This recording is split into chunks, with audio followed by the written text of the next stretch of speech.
ngomong-ngomong, kamu itu sudah LDR berapa tahun ya?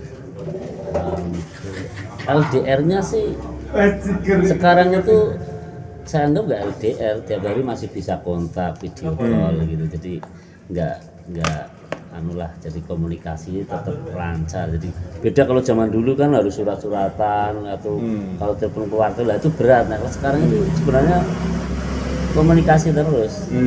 Cuma LDR-nya yang lain, mungkin yang tidurnya harus sendiri itu. Tapi kalau masalah Teknisnya konten teknisnya terserah. itu Nah, saya tanyakan itu udah berapa tahun? sekitar 4 tahun yang 4 tahun ya? 4 tahun. Hampir. Istrimu itu, ya ini kepada netizen, istri dia itu kerja di luar negeri, di kedutaan mana? Chili. Chili itu tempatnya Mas Danis dulu. Ya, Itu tahun berapa? Dia mulai masuk 2000 kan udah pernah pulang terus kembali lagi 2005 awal 2016. Awal 2016. Nah, lumayan ya. Terus pulang, berangkat lagi, harusnya selesai karena pandemi bisa, perpanjangan bisa. lagi. Ini awal tahun, mudah-mudahan dia udah clear, bisa pulang untuk berkarya di Indonesia.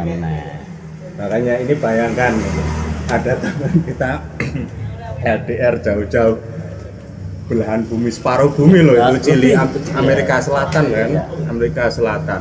Jadi di sana itu masih pagi banget di sana, kita sore. Oke, sore ya. Itu di sana dia di atas kebudayaan ya? Ya, dia ngajar tari ya. Bagus lah. Oke, saya pengen ngobrol yang ya kenalan kita selama inilah. Iya. Setahu saya karena kamu itu orang pesisir. Betul. Pramusik, sekarang makro di Solo kan gitu, sibuk.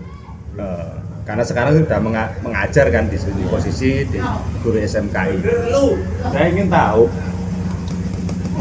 bedanya senian pesisir, khususnya musik di Tegal ya? Pasnya di Pekalongan kalau. Pasnya Pekalongan. Pekalongan. Artinya pesisir ya? Pesisir. Dan kulturnya sama, Tegal Pekalongan itu hampir sama. Yang beda tuh dialeknya.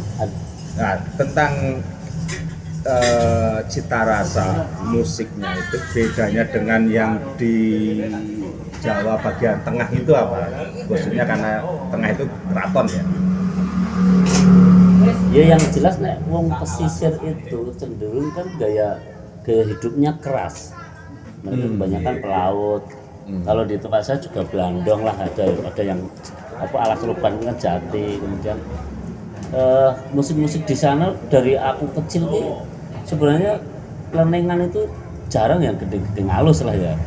Pasti gede-gedenya gitu. Terus wayangnya itu wayang golek kebanyakan, wayang golek cepak itu sudah keras ya. Terus yang paling khas itu adalah tarling dari aku kecil ini tarling, tapi kalau nggak kental seperti Tegal. Tarling di daerah saya itu lebih ke dangdut, karo apa ya, dangdut yang sing saiki banyak ditiru itu sebenarnya yang koplo itu. Yang itu tuh wah kental banget di sana. Terus karena Pekalongan itu ada percampuran sing Islam kuat. Musik hadrah itu dari tradisi. Hadrah terus seni-seni yang berbau Islam itu kuat. Jadi memang ada apa ya, tarik ulur lah antara sing Islam sing kesenian sing Islam, ana sing kesenian sing memang benar-benar menghibur. Dangdutan, kemudian ada juga jarana. Saya itu kan mengenal kamu waktu itu kan pemusiknya Mas Slamet Gudono. Karena Mas Slamet Gudono itu kan juga dari Tegal. Itu masih saudara atau gimana? Saudara sih enggak, tapi kakaknya Mas Slamet Gudono itu yang bapaknya Sri Widodo Pak Gunawan itu berteman deket sama bapakku. Karena dia dulu sering dalang sampai ke daerah tempatku. Dia banyak cerita tentang Mas Slamet. Dari saya itu kenal Mas Slamet ya dari teman-teman itu. Terus cerita, terus kemudian dia nikui aneh, Mas Slamet itu dulu cari vokal yang sing suaranya cempreng. Oh iya. Jadi pas dia ki ada anu to anak wong golek vokal-vokal sing merdu lah Mas Slamet itu cari yang suara cempreng kan Wendo dulu itu kan cukup suara cempreng. Yang suara pesisir yang memang suaranya ini apa ya? Tenor berat lah mungkin ya. Itu kemudian terus gue malu Mas Slamet dan ternyata cocok lah ya karena mungkin apa? Itu sebelum kuliah atau sudah kuliah? Awal kuliah. Kalau kenalnya sejak aku SMKI, Oh, tapi SMKI. mengikutnya kan setelah kuliah. Oh, kamu masuk Solo itu SMKI? SMKI, jadi aku kuwi sejak lulus SD itu udah tidak di kampung, di koske karo bapakku, jadi sekolahnya adoh ning kota. Setelah lulus SMP ngekos lagi di SMKI di Solo. Jadi memang apa ya? Istilahnya sering apa ngekos lah ya. Oh ya, disambil nar cemilan. Oh, oke. Proses. Apa kuwi? Apa? Kentang. Kenang. Kenang ya? Ya, kenang. Nah, Dan nah ya. Berarti memang ini ya dididik udah mandiri sejak awal ya. iya, jadi karena di sebenarnya orang tuaku ketakutan karena apa ya lingkungan pesisir itu kan memang kalau enggak iya si satu keras nek orang pinter-pinter sing ngawat-ngawat ya iso dadi wong brosal tenan kalau di sana itu. Tapi kan kalau Pekalongan kan ada itu kan Habib Lutfi. Lah makanya kan sekolah saya kan di Batang yang dekat Pekalongan. Gitu termasuk kakak saya barang itu dulu di sekolah ini di Pekalongan, tidak di kalau saya kan rumah yang dekat Alas Ruban itu. Oh, Batang ya. Batang. Di istilahnya sing kauman lah ya, kauman. Nah, waktu memasuki era di Solo itu pintunya kan lewat Slamet Guntono Iya. kan berarti Mas Slamet itu ya untuk berproses kesenian. Iya, sebenarnya kalau Mas Slamet itu orang yang sangat merubah mindsetku berkesenian. Jadi sebelum saya kenal Mas Slamet itu, aku nih yo wong tradisi yang sangat takut nek arep gawe apa-apa, misalnya yo gamelan kudu komplit, dandan kudu blangkonan sing anu pokoke idealnya itu kesenian gamelan lah Solo yang secara anu ya secara mainstreamnya. Tapi setelah kenal Mas Slamet kemudian Mas Slamet ngomong tradisi ki wis enak tapi bisa saja dibuat terus. Pertama kali melu Mas Slamet dengan gamelan sing apa adanya itu ya aku kaku. Loh, kok gini tok ya.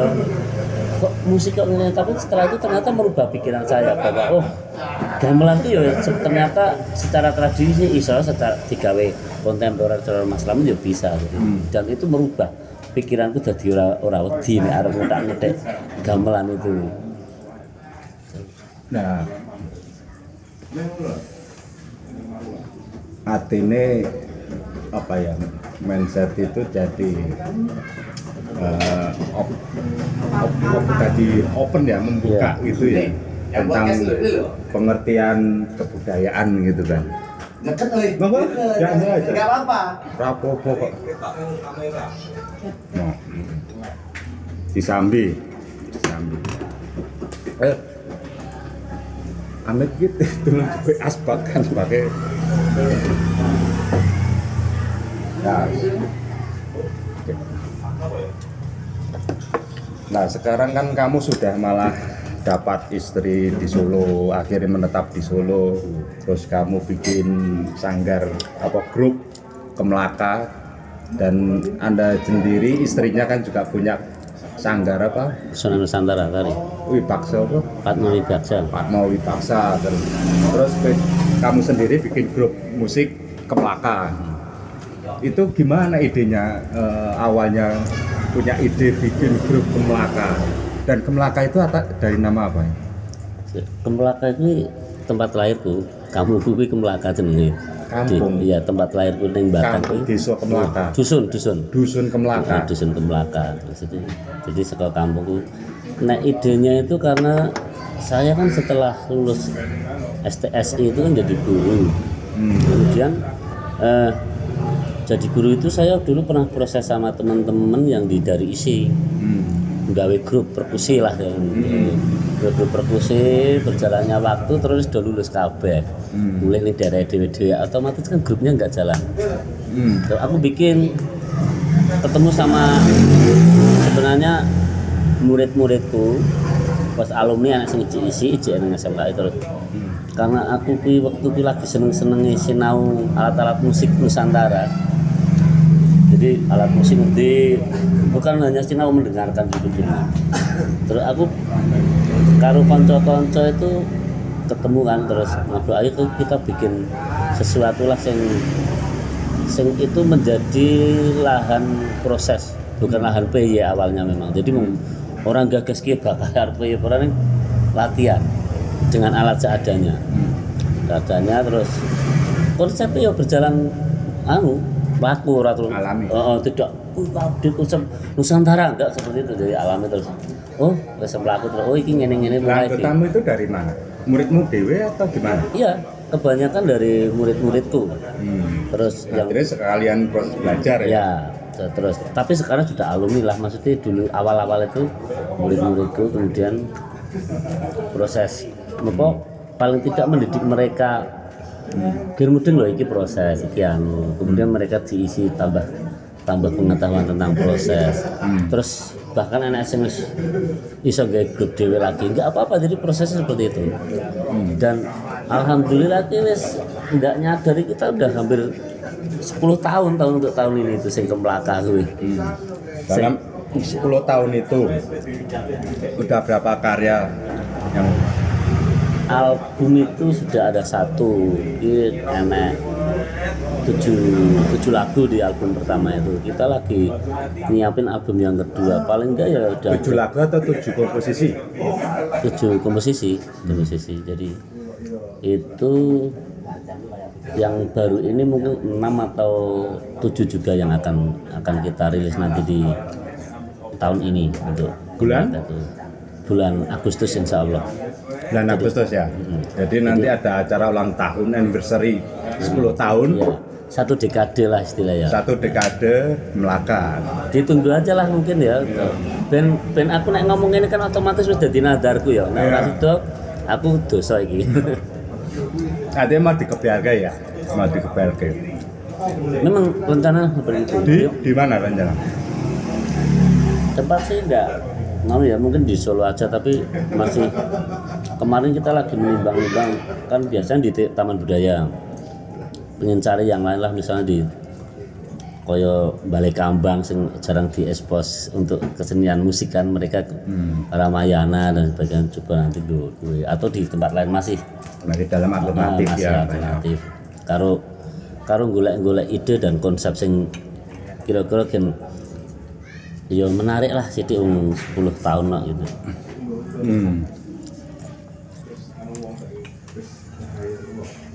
Ke Melaka itu bentuknya etnis ya. Jadi combo band tapi lebih ke etnik Nusantara. Jadi yang aku ide awalnya sih pokoknya musik awalnya itu kita tuh karena kan banyak kan pemain gamelan. Jadi gamelan. Terus ada teman-teman yang dari etno kan, jadi mereka musik etnisnya itu. Jadi digabungkan lah istilahnya diopo ya.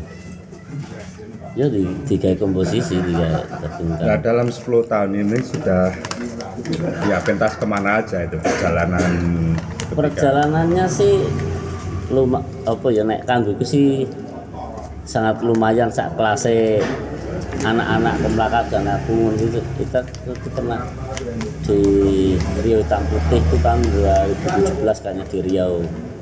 Terus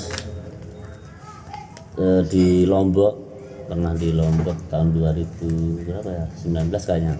Acara apa di Lombok itu? Di Lombok itu ada workshop dan musik bareng musik etnik juga bareng Mas Gilang Ramadan itu. Yang keras. Bareng Mas Gilang Ramadan. Terus terus ada di Bali. Ke Bali pernah 2 kali malah kita di Bali. Ada event apa itu? Itu event yang tahunan itu Bali itu apa? Pesta Kesenian Bali. PKB. Terus Jakarta malah paling sering, beberapa kali kita di Jakarta. Pas ulang tahun Jakarta dulu ada suruh bikin komposisi fantastik ondel-ondel, jadi beberapa grup itu terus dipentaskan bersama-sama. Terus Surabaya ya kota terus kota-kota yang paling menarik di Kemlaka itu selain sing ngono-ngono kuwi sambang desa di kampung-kampung. Jadi yang tadi pernah kolaborasi dengan siapa? Kolaborasi karo Mas Gilang pernah, Gilang Ramadan. Oh, drummernya Krakatau kan. Krakatau ya. Ya. Menarik juga ya. Pernah ke ini juga apa Bromo Festival itu? Belum. Nah itu harusnya Mas Aji nanti ya. Aji, nanti mention Mas Aji. Mas Aji. Jazz Bromo. Oh iya kan karena Ngayog Jazz sudah ya? belum. Oh, belum. Jadi aku tuh masih punya utang sama Ngayog Jazz karena sebelum almarhum itu meninggal kan saya Almarhum pentas- Mas Jaduk ya? Ya, Mas Jaduk itu kita ketemu di Bantara Budaya. Terus habis itu ngobrol. Terus dia ngomong, "Kowe urung ning Ngayog Jazz lho." Gitu.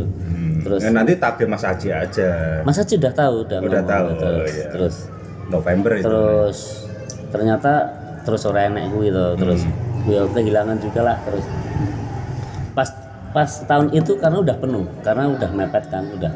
Jadi tahun ini penuh terus itu ya Mas tahun bikinnya terus nggak ada ya lah, next time lah, sambil kita masih biar komposisinya lebih apa ya, nek terlalu cepet malah. Tapi Mas Aji itu juga perlu dealing ya. Iya. Nah perlu ada rono Mas. Rono. Ya, dolan. Gawake durian mau piye Mas? Itu terus yang nek aku sih selain festival juga kayak gitu. Tapi yang seneng sama teman-teman itu mereka sangat familiar dengan acara-acara yang di kampung. Jadi di acara malah seneng kayak di acara Lima Gunungnya Mbah Mas Tanto itu. Tanto bentuk. Anak-anak malah mempersiapkannya kayak pentas di luar negeri malah. Padahal malah di kampung loh. Waduh, kita harus gini. Jadi malah terus di Jombang juga acara kampung pernah, terus di Sragen. Itu berapa sih anunya orang anggotanya itu? Anggotanya itu kalau Kemlakanya sendiri paling sekitar 9 orang ya, yang tetap itu lumayan banyak sih. Tapi enaknya 9 orang itu bisa proses terus. Jadi ini ora pincang gitu, bodoh-bodoh sing anu lah. Dan kita itu peyora ini minimal seminggu mesti ketemuan. Jadi duwe nggon sing kuwi sewa, ya bukan sewa lah ya istilahnya apa, di Taman Budaya kita dikasih tempat Base camp bermanfaatkan setiap seminggu sepisan kumpul, kadang ya orang kudu latihan ngumpulnya, kadang ngerasani gibah gitu, jadi kadang juga gawe karya, jadi penting kalau gue. Gibah itu salah satu. Iya, salah satu. Bentuk. Dan gue ngempel kayak gue berarti aku rene ya gue gibah ya aku gitu. Dan gue sing angel sebenarnya sing apa kebanyakan aku nek ngejak proses wong kuwi dhisik iki arep gue pentas ning endi, kapan gitu. Kalau kita enggak wis pokoke menek dihitungke istilahnya latihan karo pentasnya oke latihane gitu. Itu udah apa? Kalau mau menghubungi Kemlaka itu alamannya di mana? Yo, Di IG atau Facebook? IG Kalau ada, dunia IG-nya sosmed. di Kemlaka Etnik Musik. Kemlaka Terus, Etnik iya, Musik. di sana sudah ada kontaknya juga nek arep misalnya ngubungi. Tidak harus ngecop ya ngubungi kuno ndarai promo tanggap enggak. Jadi bisa ngobrol bisa. Alamat kontak daratnya di Taman Budaya itu. Nah, di daratnya di Taman Budaya di sebelah studio Karawitan itu di sana. Terus harapanmu apa dengan Kemlaka itu? Harapannya sih setidaknya ora asah dulu tapi memberi warna juga di kasana musik Nusantara lah ya. Tanpa disebutkan sebagai legasimu, itu legasi ya, dan artinya itu tempat media ekspresimu Iya. dalam ruang kesenian itu. Iya, itu Karena memang- kamu bicara ini untuk memberi kasana, artinya ada grup-grup lain, kamu juga ada juga Iya, kan. jadi itu ya. Nggak, ya kalau ke impian sih pasti tinggi, tapi kita sederhana dulu aja ya, seperti itu. Wong selama 10 tahun mempertahankan satu grup dengan sing kadang apa? Ya sok pelatihannya kadang ada job, kadang itu kan juga Biasalah naik turun ya. iya itu, dan itu butuh kekuatan sebenarnya untuk Daya tahan untuk mempertahankan, ya. bertahan itu aja memang berat. Iya. Apalagi mungkin ya diikatnya dengan proses latihan membuat bikin kecil-kecil atau apa kan biasanya begitu. Ya kalau kita sih ya biasalah di dalam kelompokku ya kadang anak sing apa selisih pendapat dan sebagainya, dan itu wis wajar, tapi alhamdulillah bisa menyelesaikan dengan baik-baik terus kembali ke jalurnya. Apa yang pernah mengalami situasi kontroversial masalah kesenian? Kontroversial di Gemlaka ya. Kalau di Gemlaka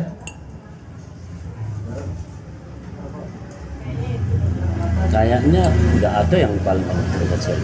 Sih. Kecenderungannya ya karena kita mungkin kalau teman-teman Gemlaka pamit dari grup Gemlaka itu bukan karena sebuah kontroversi, karena mereka pamit baik-baik, misalnya enak pekerjaan yang lebih atau udah lulus dan sebagainya, dan itu memang jadi beratnya apa karena sudah merasa keluarga udah bisa menyelesaikan lagi. Nanti kalau kita konser biasanya mereka diundang untuk main lagi. Kau milih satu karya lah sing menurutmu paling seperti kayak reuni gitu. Jadi dan kalau kontroversi secara umum dengan luar kayaknya kita alhamdulillah nggak pernah.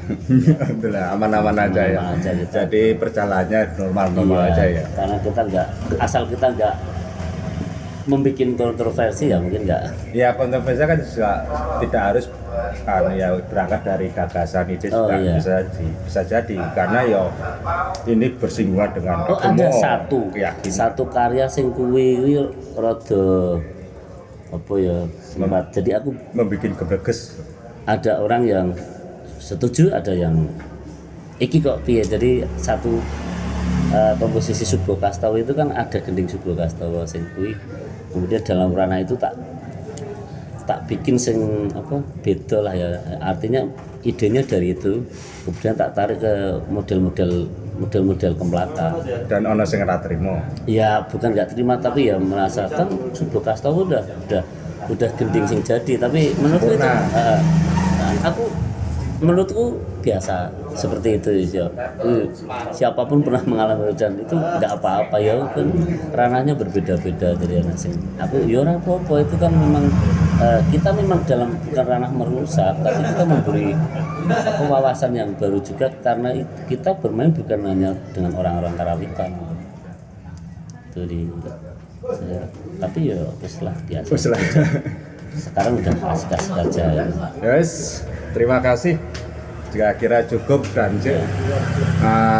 selamat ini aja apa mempersiapkan untuk Dasa Warsa itu yang anniversary ke-10 itu. Yo Ya, ngewa semoga itu. sukses ya, nanti tak bantu lah pasti lah. paling ora ya. Bahkan mungkin nanti kalau udah mendekat podcast lagi sebagai Iya, promo siap. ya monggo aja. Siap, ya. Konco berapa diajak Ya, oke, ngobrol kan. harus. Moga-moga secara ruang waktu masih Iya. punya kesempatan untuk itu. Ya, terima kasih. Iya, Bro, sukses saja. Mas Denny. So dulu. Des.